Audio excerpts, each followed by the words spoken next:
베드로전서 4장 12절부터 15절까지 말씀입니다.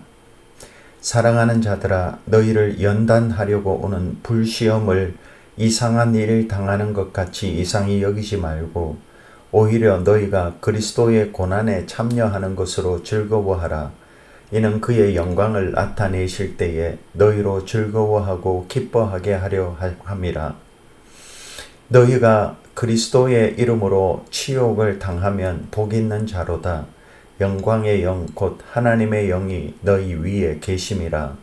너희 중에 누구든지 살인이나 도둑질이나 악행이나 남의 일을 간섭하는 자로 고난을 받지 말려니와.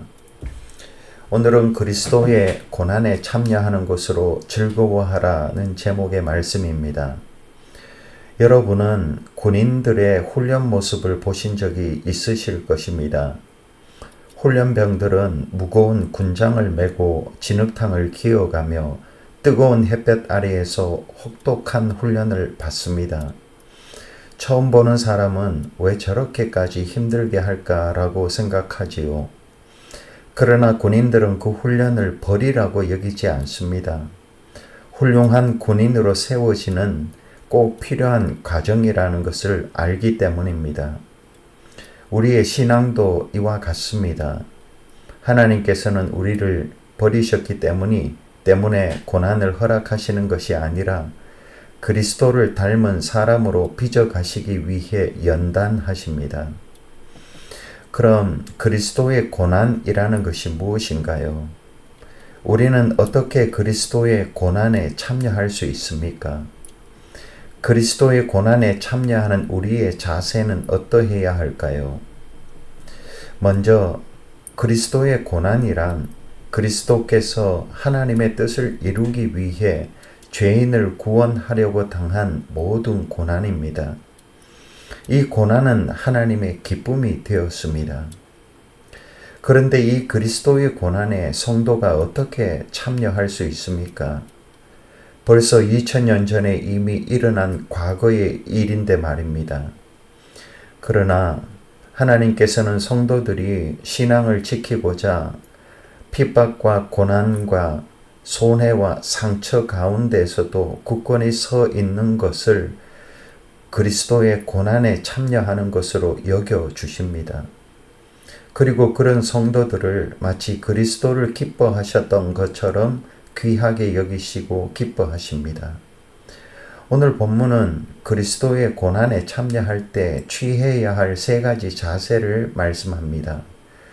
먼저 이상히 여기지 말라고 합니다. 12절에 너희를 연단하려고 오는 불시험을 이상한 일 당하는 것 같이 이상히 여기지 말고, 여기서 이상히 여기지 말라는 말은 낯선 손님을 대하듯 여기지 말라는 뜻입니다. 다시 말해 믿음 때문에 당하는 고난을 예상하지 못했던 이상한 일처럼 생각하지 말라는 것이지요. 또한 그리스도의 고난에 참여함으로 즐거워하라고 합니다. 그 이유는 현재의 고난은 장차 올 영광과 좋게 비교할 수 없기 때문입니다. 13절 말씀이 그것을 가르칩니다. 그리스도의 고난에 참여하는 것으로 즐거워하라. 그의 영광을 나타내실 때에 너희로 즐거워하고 기뻐하게 하려 하심이라. 마지막으로 그리스도의 고난에 참여하는 자에게 하나님의 영이 함께 계시기 때문에 즐거워하라는 것입니다. 14절에 너희가 그리스도의 이름으로 치욕을 당하면 복 있는 자로다. 영광의 영 곧 하나님의 영이 너희 위에 계심이라. 치욕을 당하는 성도가 복 있는 이유는 영광의 영 곧 하나님의 성령께서 그 사람 위에 머물러 계시기 때문입니다. 위에 계신다는 표현은 하나님께서 그를 덮어 보호하시고 위로하시며 새 힘을 공급하신다는 의미이지요. 메마른 땅에 단비가 내리듯 믿음 때문에 고난받는 성도에게 하나님께서는 성령으로 새 힘을 부어 주십니다. 사랑하는 성도 여러분, 혹시 믿음을 지키는 것 때문에 손해를 보고 계십니까? 예수님의 이름 때문에 마음의 상처를 받고 계십니까? 그렇다면 그 고난을 이상한 일로 여기지 마시기 바랍니다. 오히려 기뻐하시기 바랍니다. 장차 나타날 영광은 지금의 고난과 비교할 수가 없고 영광의 영이신 성령께서 지금도 우리 위에 머물러 계셔 우리에게 새 힘을 부어주시기 때문입니다. 기도하겠습니다. 사랑하는 주님, 오늘도 새날 주셔서 감사합니다. 그리스도의 고난에 참여하는 것으로 즐거워할 수 있게 도와주십시오.